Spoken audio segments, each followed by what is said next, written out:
Hello and welcome to episode 28 of Area Control Bros, where we return to talking about area control for the nth time. Hmm. Mostly. Mostly. It really Mostly, yeah. it has been mostly, but there have been a few side trips. Um, Yeah. but here we have a game that's it's got some area control, but it's not I almost wouldn't describe it as an area control game. It's more of a worker placement game. You think?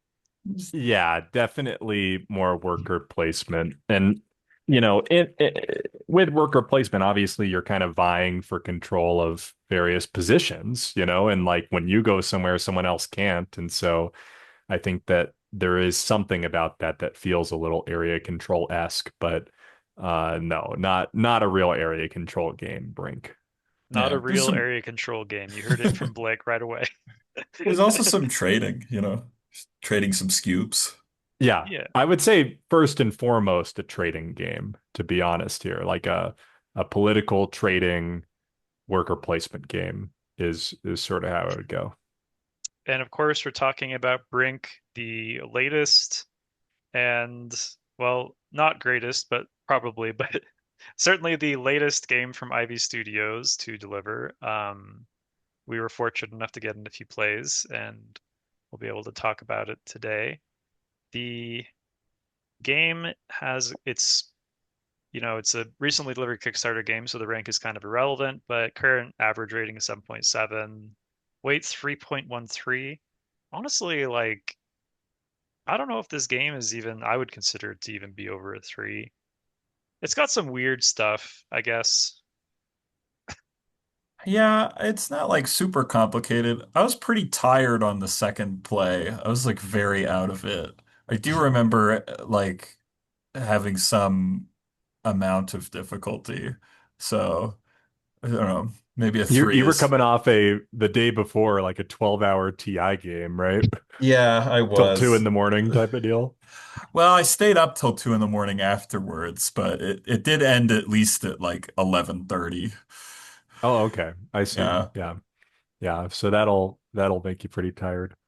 I would agree though. Like, yeah, there might be some confusing elements for a non-gamer or a tired Ben, Hmm. but you didn't like mess anything up. Like you had it all, No, you I think that I know? that just that made bad trades most of the time.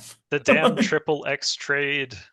That's what I'll Yeah. remember. But I think it's mostly just the scoring in this game that might be bringing the weight up, Not like the way that you kind of tally votes in power at the end of the round, because the like the turn to turn play of this game is actually very, very simple.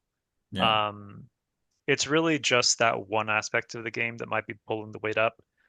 You need to And know your times tables, at least up to I four, maybe five.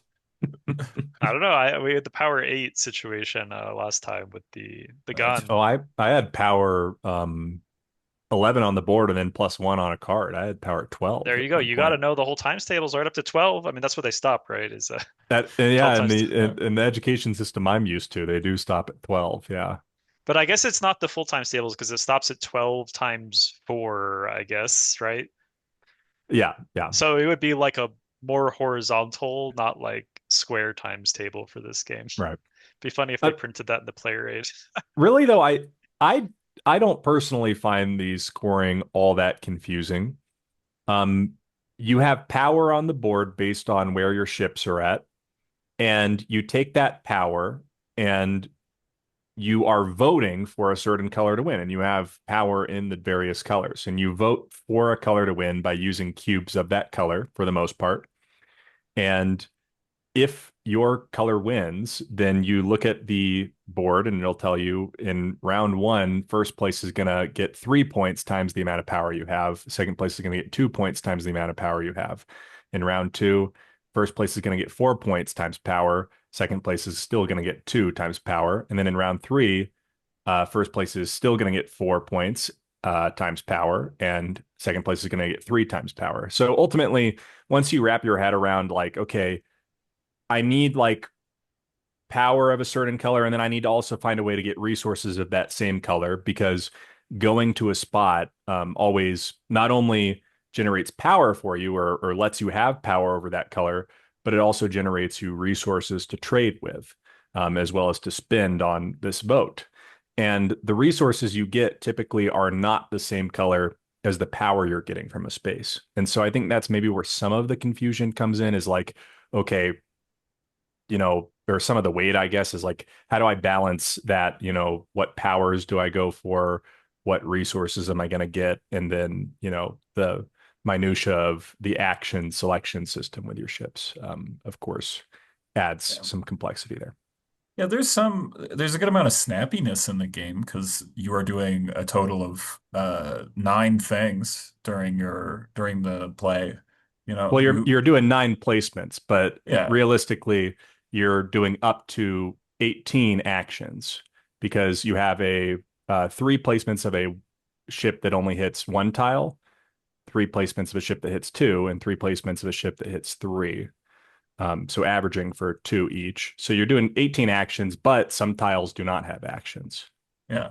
I guess what I meant is you're taking 9 turns. Like the focus will be on you 9 times throughout the game as to what are you doing and making a decision.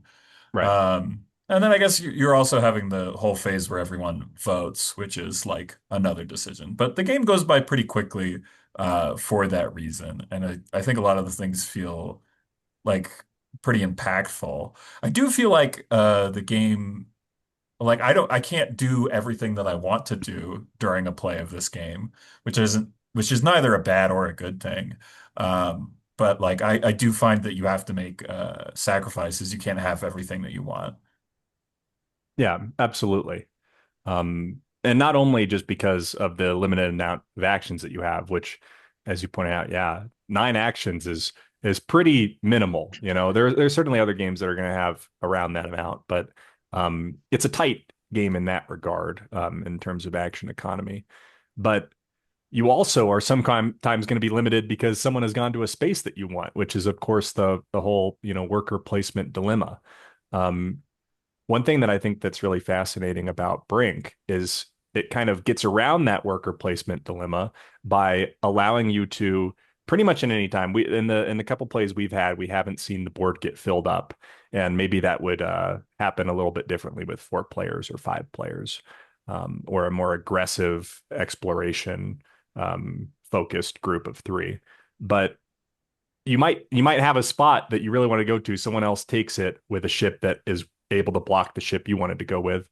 Well, you can always explore um, regions that have not come out yet. You have a tile flipping, hex flipping mechanic, which is great in this game, I think. We had, I think, a little bit of an issue the first go around where it felt like not enough of the board came out. And then we kind of went through the tiles at the end of the game and we're like, okay, well, what's actually in here? Because we had kind of settled into on the first play, well, there's these tiles that we're seeing are so good, compared to like the starting ones. So why don't we just keep going to those? Well, pretty much all of the tiles that you can get out of the stack are going to be better than the starting tiles, and there's plenty of good stuff in there to search for. Yeah, I think exploration is very powerful and it's quite consistently worth doing. It may not be exactly what you're looking for, but it'll be something good. And I guess there are some possible weird situations, like maybe you're trying to push for a color and out comes one of the double power Right. tiles, and then it's like, well, this doesn't really help me right now. Like maybe that color's not even going to win this round. That can be kind of a dud, but other times it could be a big swing, as happened in our game. We had that happen twice actually, and I kind of pivoted because of that happening, and so that can introduce a not unwelcome element of sort of pivoting uh, mid round. However, I do think that it's tricky because like rather than because you only have 9 worker placements over the course of the entire game, it's you really have to be thinking about each placement. And so even with exploration being good, it's like, damn, I'm really spending like one of my 9 placements on hoping I get something Right. like On what I'm like an looking unknown. on Yeah. something I hope to be good. And I think I do think at a higher player count, it's likely that just happens automatically almost because like there are only so many places, and like there has to be a ton of exploration out of necessity. Like maybe even in the first round or the second round of the game, you're pushing up against the edges of the board. But even at three, we probably got through like half the stacks. We explored Yeah. quite a bit. I do think you hit sort of a critical mass of like, okay, at some point there are enough good known actions you can take that it doesn't really make sense for, like 95% of scenarios to go off and do some massive explore. It's like, okay, I need to maximize the value of these limited number of plays. I have, the ability to game plan with what is out. And the only time you're really going to explore, past, like halfway through the second round at a three-player game is probably like, oh man, the game planning I'm able to do with what's currently out here is not good enough. I need to take that like random element and see if I get there with it. But yeah, I mean, you get enough of the map to play with that it remains interesting, and you're not stuck on the starting tile by any means. Yeah, I find that aspect of the game quite interesting. I also find this it does a similar thing that I like to see in trading games, which is giving you a resource that you have to trade away in order for it to be worth anything. Like that's a lot of the tiles is like it'll give you two purple cubes, which is like the anything wild resource. It's really valuable, but you have to give them to somebody else. And so you're Right. forced to like actually interact with the trading mechanic and like that jumpstart some deals because you're like, I need to wash these, like I need to get some value out of it somehow because I also like that that is like a resource that just disappears afterwards. So I think that at maybe certain table metas, you could have some people who are really hardballing, where it's like, yeah, give me like one, like I'm the only one who's gonna trade with you, give me, Yeah. I need those two purple for like one blue cube or something. But But I I think think that yeah, brings to light the importance of negotiating before you even go to the place, which I always do. Which is like, if I go here, can we make an agreement that you'll do this? And if they're like, they have way less power at that point in the negotiation. Because if you just slam the spot and you're like, oh, like I have these cubes, I have to trade now. They're like, well, now I've got him. I can give him whatever, and he has to take it. But if you make that agreement before you even go to the spot and find a way to make it work for you, then like you can actually find something that it'll give you more information about whether it's actually worth going to the spot at all. Right. In some cases, like you want to do a ship upgrade, and so you're going to the two purple spots anyway, and so like that's just going to happen. Like maybe in that case, you can just slam it anyway because like you have to do that. But I do think that it's the ability to kind of negotiate before, just as part of table talk, is really important in this game, especially because even though trading is such a really big part of this game, I actually don't like the trading in this game. I think it's like very one-dimensional and it's never interesting. Like it's very like it's never more complicated than like, oh, like maybe I can get one more cube out of them. There's never like a really interesting. It's like, okay, I'll trade you one cow for two sheep. And I was like, oh, I don't know, man. How about one cow for two sheep and a goat? And it's like, okay, that's fine. But I feel like, but it'd be one thing if that was like one minor thing, but you're doing that quite a bit. In fact, it's happening, if you've got nine worker placements in the game, this is probably, you're probably having these conversations, maybe nine times over the course of the game. And a lot of the conversations are so quick too. It's like, hey, like two for two, like you want to wash me on this? It's like, sure. It's sort of like Ben's right in that like there are going to be table metas where like people are like very much hardballing, and I think this is more true in the third round where like maybe there's a very big vote that's going to determine the course of the game. But certainly in the first two rounds, it almost just feels like a formality. It's like it's hard to discern. It'd be like it's too fuzzy an area to be like, if I allow him to have two orange now, will that come back to bite me in two rounds? It's like, I don't know, man. Just like wash the two orange right now. But it's precisely because round three, you understand where people stand. It's like if somebody's like sitting on 8 orange power, it's like, oh, like I can't let them get much more orange than they already have. But early game, it's just whatever. I mean, like, I can see where you're coming from, but at the same time, I will point out that last game we played, there was only maybe one or two washes the whole game. Typically, it is, different resources being traded back and forth. Or if you're trading the same resources, there's that element of, well, yours are commodities, they're going to go away. So you've got your 4 purple. Maybe you need to, maybe I'm only going to give you 3 purple for it, or 2 purple and a blue or something. And for those listening, the purples are sort of a wild tile that is also worth 2 votes instead of one once you get to the political phase. So I agree that the trading does tend to be rather simple most of the time, and I think that's good because you're having all these moments of trading. You want them to go fast, But when there are those key moments of, okay, actually, I can see that you've built up a bunch of blue power.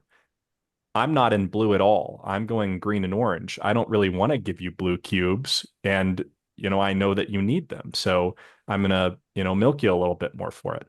Or the moments where, you go to a spot to get those commodities. And then all of a sudden you realize, oh man, nobody either wants these or nobody really has the resources to trade for them. So I'm going to have to cut somebody a deal. I do think there are moments where the trades do get interesting. And when you look at what the like value of commodities are throughout the course of the game, it really does shift depending on what the board looks like, how much information the other players have, how much resources the other players have. And I think it's actually important that most of the time it is simple while still having those elements of, okay, from time to time you have a more interesting trade. I agree, and like I said, I think round three is when the trading does get more interesting. But I do think that I don't think that the transient nature of the commodities lends itself to the game. Like, imagine a world where it is like TI, just to use the example, like where these commodities are just on your sheet, but you have a limit. That's just ballpark and say you can have at most like 6 purples. But you can those 6 purples can persist between your turns. And on any of your turns or on any opponent turns, you can trade them. Like they could be like, "Oh, I really need purples now." It's like, what are you going to say? Like, "Well, sorry, bro, like I don't have anything." But if you have these things that are sort of for sale, like at any on anybody's turn with you, and in front of your like player eh, like sheet area, player board, it's kind of like advertising. Like, well, these are up for grabs. Like I can't make any use of them. Maybe there's a world where like that makes the trading a little bit more interesting because it's like, hey man, like maybe so and so is sitting on 6 purples, but but they're also winning the game. It's like, well, we don't want to trade with them because like he's winning, we have that information. Or, it can be building up to some bigger trade. I don't know. It's just the fact it's like I think the fact it's simple is like okay, but it's sort of like it often because it's simple and because it has to be fast and has to be done now, I think it limits like how interesting the trades can be. Like I would prefer that there were fewer trades in the game, but that each trade was as interesting as you're describing, where there is more information to be like used when you're discerning what's a good deal and what isn't. Because like if you're just trading for like I mean, just to trade, it's kind of like, why are we doing this? It's just a hamster wheel situation until you get to that, like those interesting trades that can occur in like round three or in some situations. But Yeah, that's just kind of how I feel about it. I can see what you mean. At the same time, I get a real kick out of when you two guys are trying to make a trade in some way, and I can jump in real quick with a better offer here or there. I think that the frequency of the trades allows for a little bit more of that, and so I admit there probably is a world where you get a more interesting trading system. I think that this works pretty well for Brink, and I like it. Yeah, it's a little bit of a poo-poo platter. There's like a lot of different little like mechanics that are working like in different games, but like have come together into this one. Worker placement trading. I don't know. I don't know if it's doing something that's completely unique, but it feels a little bit different than like other games that I played. There's a certain novelty that Brink has over like other games. I'm trying to think of one to compare it to. I think the one that we were thinking of was maybe Dead Reckoning. Um, That was a but joke. Yeah, yeah, yeah. I don't find it that similar to I Dead think Reckoning. I actually think it's closest to Tammany Hall. hmm, I think that the trading element of it, there's something about the Tammany Hall, like where you're like supporting, I'm backing the Irish or I'm backing, That's what I mean, the is there's a little bit of Italians. There's a faction feeling there that and there's the hidden resonates voting. here. Yeah. Yeah, and the hidden voting as well, which you have in this. There is an element of that that's quite similar. You also, of course, have a little bit of like the Fractured Sky DNA in here. Of course, in Fractured Sky, you're, doing like blind bidding, and so you have a little bit of a uh, you know, hidden information element, but the part that really, shines through or kind of connects the two is the way that you upgrade over time. And so in Fractured Sky, you're placing down these little bases that make it so that when you go to essentially adjacent, although the adjacency in that game is a little weird because not all spots are um, equal in their adjacency, right? But you place down these little bases, these fortresses, and these markets that make it so that when you go to one of these adjacent spots um, with your blind, or your hidden bid, you get a bonus either in power or in resources. Likewise, in Brink, you're upgrading your ships to either generate more power from the spots they go to or more resources from the spots that they go to. And again, just like Fractured Sky, you've got three ships that you're placing out, and Brink, you've got three ships that you're placing out.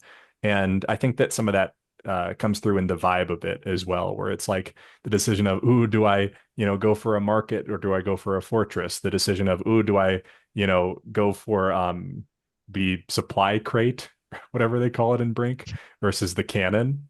Um, I feel, some similarities there, and I do enjoy that part of it, that decision of power versus resources.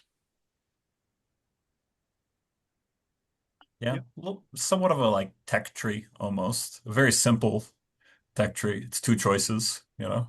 Yeah, Yeah. very, very simplified for sure. Um, one thing I think we should bring up, yeah, because I don't think any of us really had much a problem with like the action cards or the ambassadors.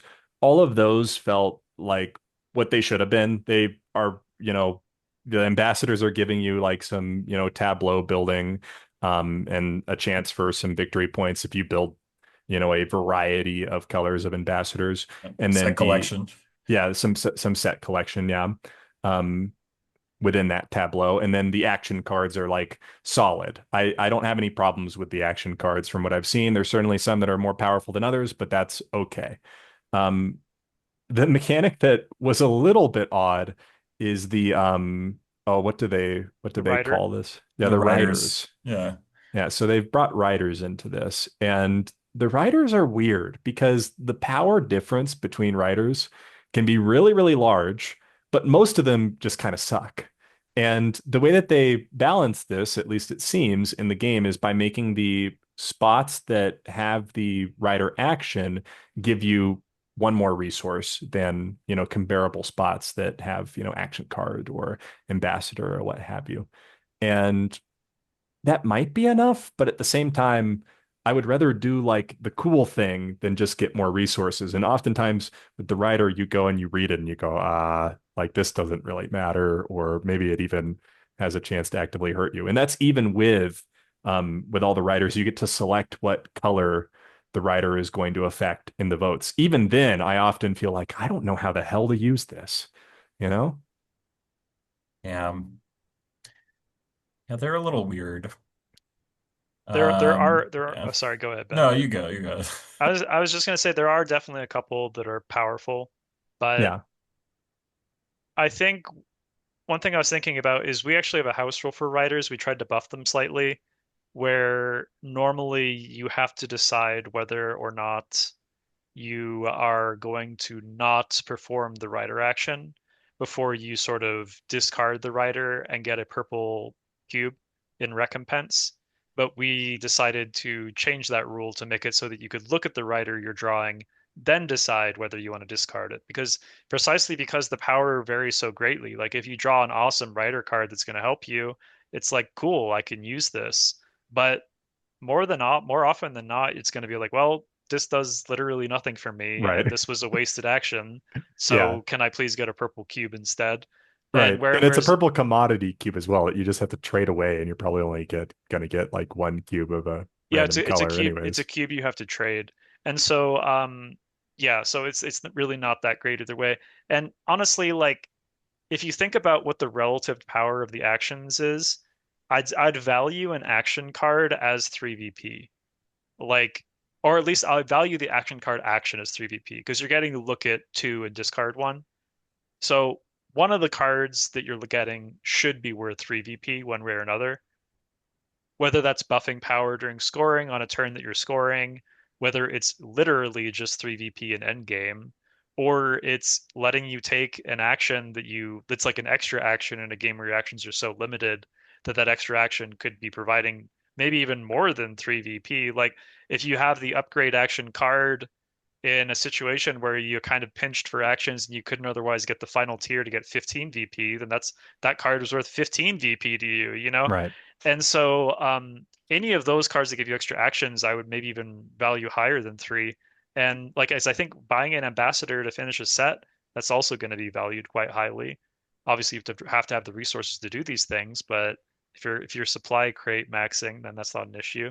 I think that anyway, point is just to say that I don't think making those spots have one resource is sufficient to make those tiles more attractive. It's more like an action you sort of incidentally do, like if you explored and it was like a rider tile, or if there's a rider tile that's next to some crucial tile that you need to go to anyway.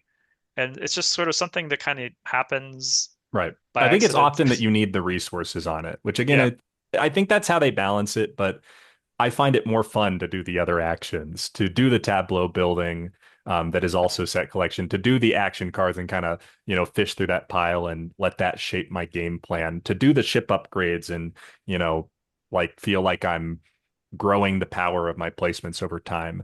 The writer is so variable and yeah, often like here's kind of my other problem with it.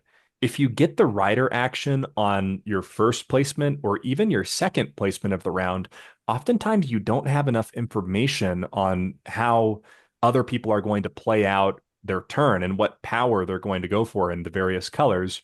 Often you don't even have enough information on that to really decide, well, what color cube should I put on this rider?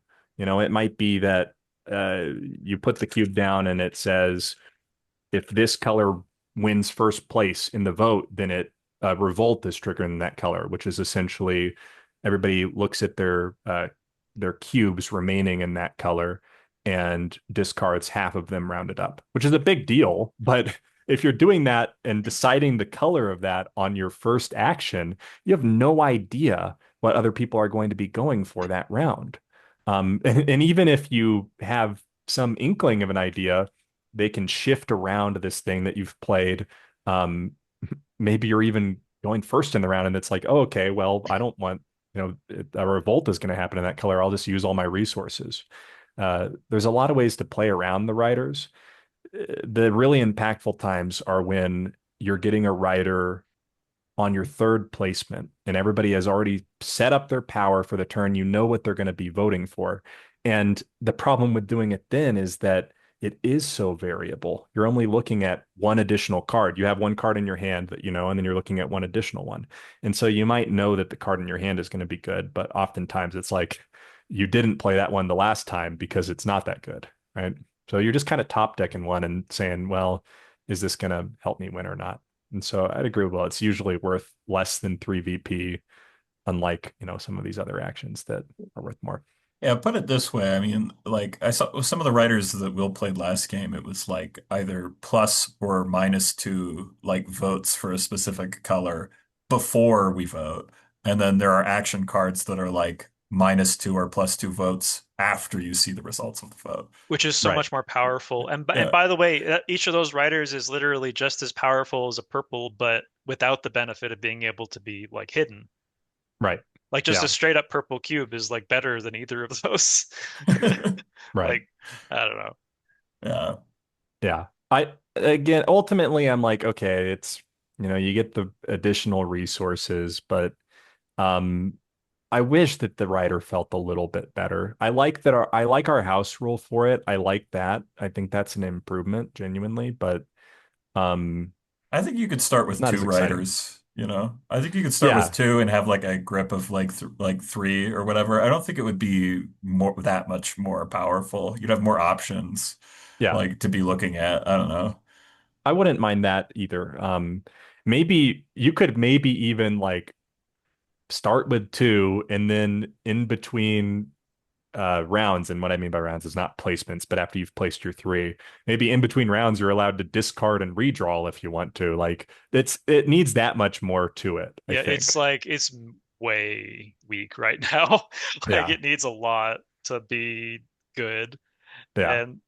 And like the thing is like the ceiling, even if you buffed it like too much, like there's still a ceiling to it because there's only a limited number of rider slots. So you like accidentally make riders there or I mean we wouldn't even be buffing riders directly, just your ability to sort of select the ones that are correct for you. Even then, like there's only a certain number of slots for them. So it would just mean like, well, those slots got filled, Right. that's fine. I think that's what the intent of the game was for the slots to be filled. Yeah. Absolutely. And I haven't seen any that completely like ruin a vote for somebody else. Most of them are marginal. And so I find it hard to believe that you even could make them overpowered with the rule set that we described there, which is a huge, huge buff.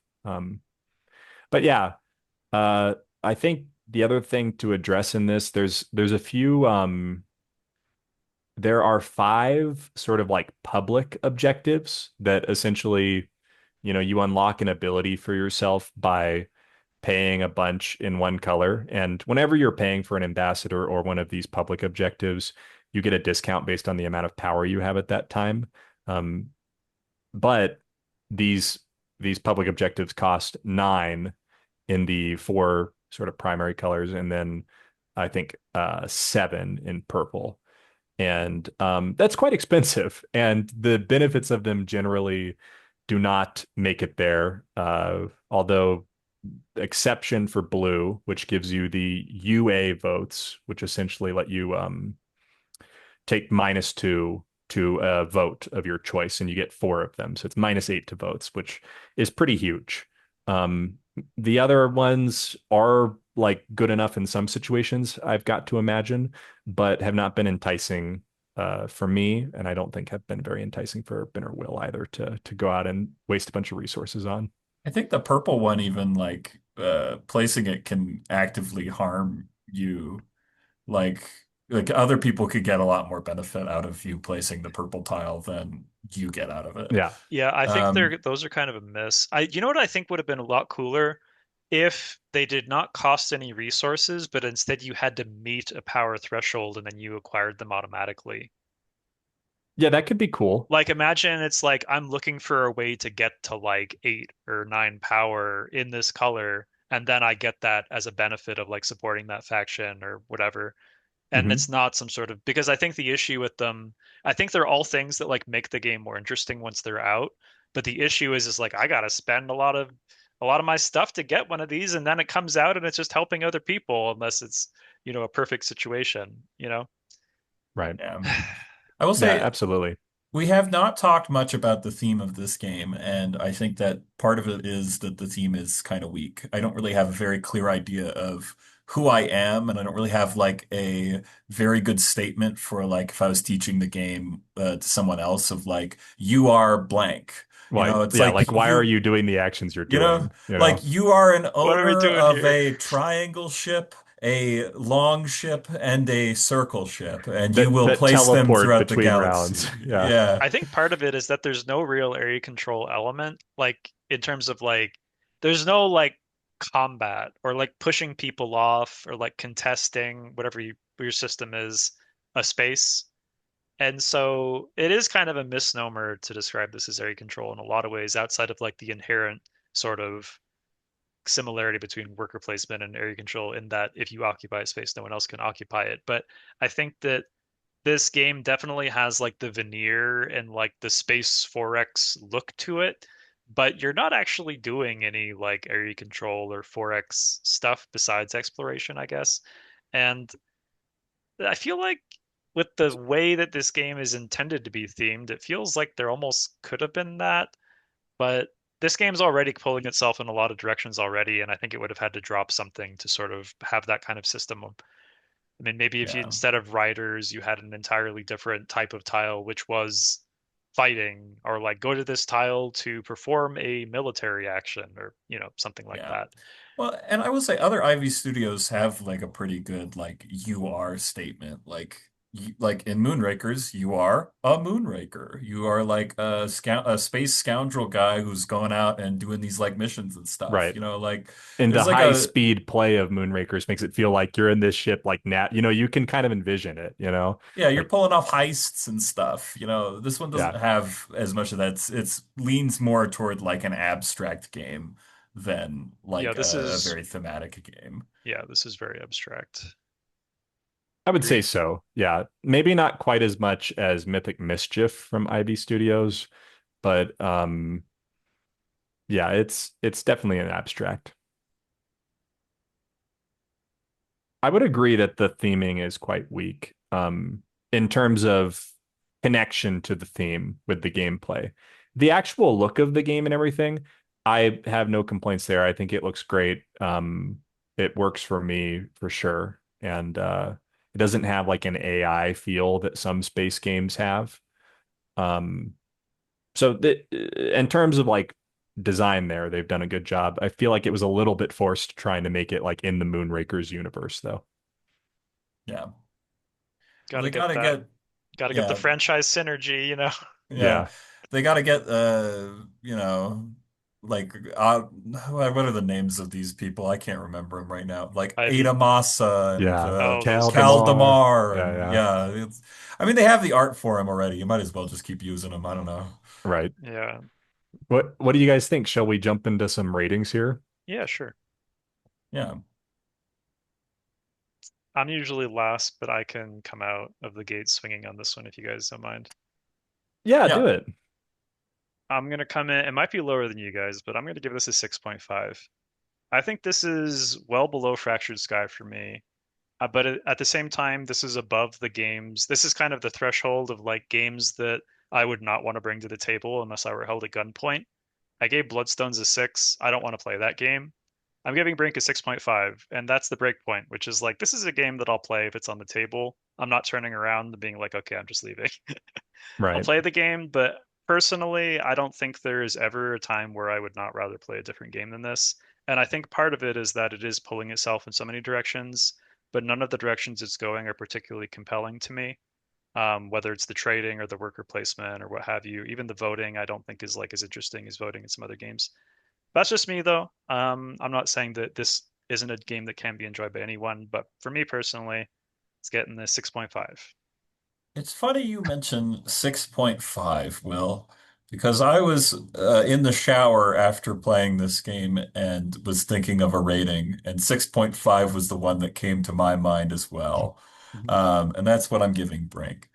I I think it's all right. Yeah, I mean, I agree pretty much with your analysis of like I'd play this game again. In fact, I'd be interested to play it with maybe like more people and see if that spices it up. Maybe it really shines at a higher player count or something. But for our regular, gaming sessions, it's I'm more interested in playing some oldies but goodies. I think. It's like it's quick enough. It doesn't like it's competently made and it doesn't offend me or anything, but like no. And I liked it okay, but yeah, it's a little bit middle of the road for me, you know. Yeah. I think I'm a little bit hotter on this one, it sounds like. I am kind of between a 7.5 and an 8. And I think that the lack of like connection to theme is enough to bump me down to that 7.5, which is what I had Tammany Hall at, which was kind of our comparison game. And I love the theme on Tammany Hall. So there's an element there of like you kind of get a little bit of something different in that regard. But I think that probably what I'm kind of attaching to a little bit more with this one is that I like those, little trades that happen throughout. And I feel like in our plays, have been a little bit more active in like trying to jump in and like, oh no, I'll be the guy you trade with, I'll give you a slightly better deal, or I'll be the first one to make an offer type of thing. And I tend to get a kick out of that in this one. As well, I actually find that most of the mechanisms are quite interesting the way that they blend together. I don't actually think that it is going in too many different directions, save for maybe with those public objectives that are probably a little bit too expensive to really get played often. I think the rest of it actually blends relatively well. And it's interesting to find that balance between, well, how do I get enough resources to vote for the colors that I want, while also like getting enough power in those colors to make the scoring really matter for me. Um, and then, all those little interaction points of trading, or, the sleight of hand of, what color am I actually going for early on versus, later. Um, to me, that is quite interesting. So I'm gonna give it that 7.5. Feel pretty solid with that. That seems fair. You know what else I was thinking of is I think another comparison point for this game is like dwellings. I don't think Andromeda's Edge, ironically, they share a similar theme, but I think Andromeda's Edge is like way going off into the engine building direction. And as And some, this is really light on the and engine this is building. quite light. I think that the fact you're kind of exploring mid-game and there's this kind of worker placement-y vibe to it, I think the biggest difference, besides there being combat in dwellings, of course, is that instead of kind of pivoting between power every round, you are kind of carving out a niche for yourself in dwellings. Like you're like, I'm gonna be the fire and light guy, and that's what I'm doing. And you sort of solidify that by like building up in those areas. I don't know if this game system is like would benefit from you becoming like the blue guy or the purple guy and you building up like in those areas, but I do think that that lends itself in dwellings to sort of making it feel like no matter how you're building yourself up in dwellings, whether it's through the dwellings, the eponymous dwellings, or your tableau, I think it's just a little bit more exciting than in this game. And like the tableau in dwellings can be have very wacky effects. They're not generic effects at all, really. They're not like I think the tableau in this game, I don't dislike it, but it's also but again, as Ben said, it doesn't offend me. But it's just I'm not it doesn't offend me, but I'm also like not excited. It's like +1 power, that's cool. But in Yeah. dwellings, it's like every time someone attacks you, they must taste the poisonous blade of Amunaktra, and they will die in combat with you if you lose. And like there's weird like flavorful tableau things that are like, don't mess with me, I've got this cursed blade, or like I have the thing that can let me capture a monster. And it's stuff that, but the thing is, what they did in that game was those things were giving you points towards your set collection, just like in Brink, where like you want these cards to complete your set in Brink, and just like in Dwellings, you want these cards to make a bigger, make more points in the point salad at the end. But I think that like in the act of acquiring them and like using them, I think it's just more interesting when the tableau cards are like really adding to the player asymmetry. Really, I think the most asymmetric one of all of the things we saw in Brink was the exploration one, the draw two, discard one on the exploration tiles, which I think that one's really cool. Like that one's might be my favorite. I wasn't even the one with it, and I was like, "Damn, go off, Ben." Yeah. I was like, "That's awesome." You can find like a cool exploration with that. I would be happier if like with this game in general, if I thought the tableau was like really cool, and I think that kind of the game is a little bit disappointing to me. Yeah. But I do think it's well balanced. And I think that part of it being well balanced is that it loses some excitement. You know, like I think that having some like bigger effects would be nice. I want to get excited about like playing a rider and for everybody to go, "Whoa, that changes everything completely," you know? Like even Right. if it might throw a wrench into the game, like that kind of creates like a big moment, you know? And like there's it's not like there isn't like some like cool moments in this game. It just feels a little like this is harsh to say, but a little watered down from like what I kind of want it to be. Like I guess like I want there to be some like bigger things happening, I guess, Yeah, is the like mostly experience what I is mean. pretty like, steady throughout, you know? Like imagine a writer that's like all blue power is now orange power. And you like take two cubes to decide like which power is now which power. And it's like, oh, like no, things going crazy. And I don't think that this game is like I don't think that this game is like so serious. Nor would is it intended to be so serious that having those kinds of effects in the game would be like, oh no, you're ruining a like abstract strategy game with these like much more hypothetically powerful rider effects or tableau effects or something.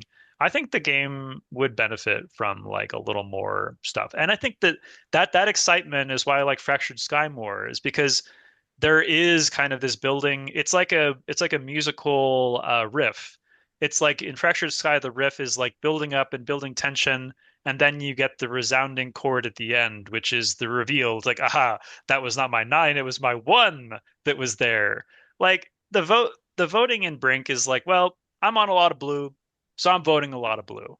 It's like the only question is how much blue I'm going. Is that's kind of one of the issues I have. I I wish that there was like something more nuanced than like, well, I don't want to vote because you're going to lose it all if you win. I wish that it was more nuanced of like, well, I'm in blue and Blake is in blue and we're both going to vote blue. So like, how do I make sure blue wins without overcommitting? But a lot of the time, like I'm in blue and Blake's in green and Ben's in orange, and like I have to be going into my color so that it places. So like there's no nuance there. It's just like I have five orange and I'm in orange and I have to vote to, or I might not, I might get zero victory points this round.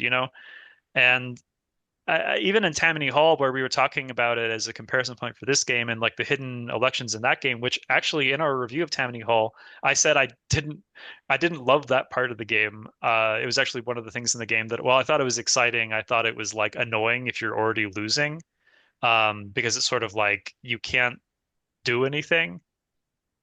Like if somebody in Tammany Hall, if somebody has like 20 favors and you have like two, it's like, well, why even vote anything? Like, what are we doing here, man?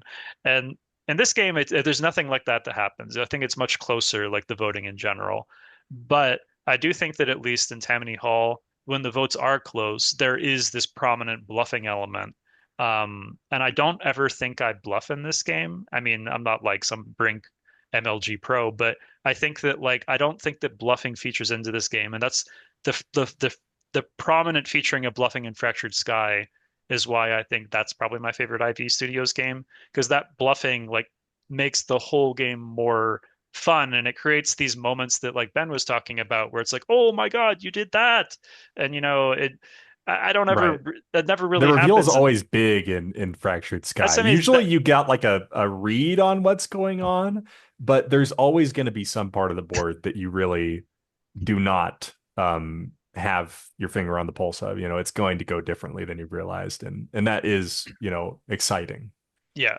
Anyway, that's just, yeah, not to beat up on this game any more than I already have, but just to say that I think I just like there being, if there's going to be voting, I want there to be bluffing.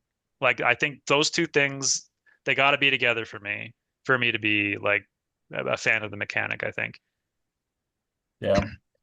I do remember in the first game I played, I don't think I voted at all.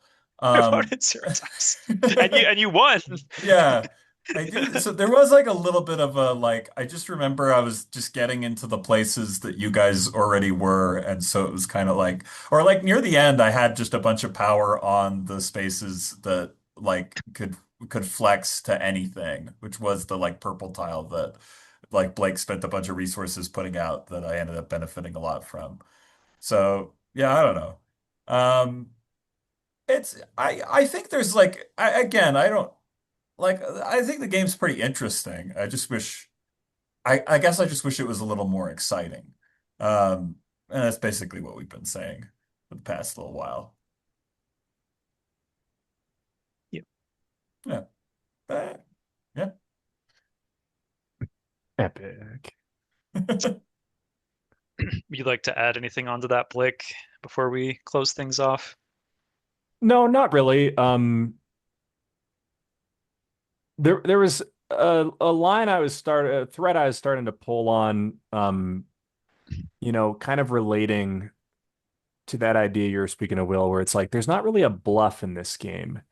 And I think that's true. There's not much of a bluff, but I do think that there is a little bit of a read that you can have on what resources people have. Not unlike what you have going on in Cyclades. Now, I think it works a little bit better in Cyclades because there's one resource. It's how many coins do It's they just have, and money. try to figure that out. But I did find myself doing a little bit of that in Brink, where it's like, okay, I don't think that, so and so has much of this resource or that resource, or, I think that they, in our last round, our big voting round of the last game, um, there's a little bit of math that goes on in my head with, well, how much purple do I have? How much purple does Will have? What is he voting for? What do I need to use my resources on? But I certainly don't think that that's like the biggest part of the vote. And I tend to agree that if there were more of a bluffing element, that would be more fun. Yeah. All right. Well, that was our episode on Brink. Hope everyone enjoyed. And we are in the midst of we're literally in the middle of the learn to play of Kingdoms Forlorn. Like we literally have not even gotten to the fight of learn to play. But since Ben and I are ATO vets and Blake has played KDM, I'm sure we'll be able to get into it. And Yeah, that I don't one's shaping up to look pretty cool. We also have StarCraft on we the also have horizon. StarCraft the board game, which we have played, and I finally acquired a copy, and I do not have the expansion. And no, I will not spend $500 for the expansion. Stop asking me, imaginary person who was asking me. Um, um, I've already What seen I've already seen like comments on BGG that are like, "Oh, if you play this game without the expansion, it's not the real game. You got to get the expansion." And I'm like, "Bro, it's going to be the same game, but with like two more units." I mean, don't try to pull that wool over my eyes.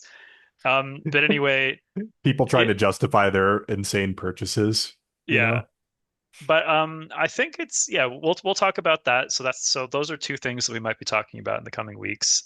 Provided I think both games we need at least, well, certainly with Kingdoms Forlorn, we'd probably need a lot more plays to figure out what the heck's going on. But with StarCraft, we'll probably need one or two more plays to sort of get a feel for that. So we'll see if we can get that in sometime in the next month, hopefully. But hopefully you guys enjoyed the Brink discussion. Feel free to follow us on Spotify or YouTube, or don't, or just enjoy listening. All right. Bye bye. See ya. Boy.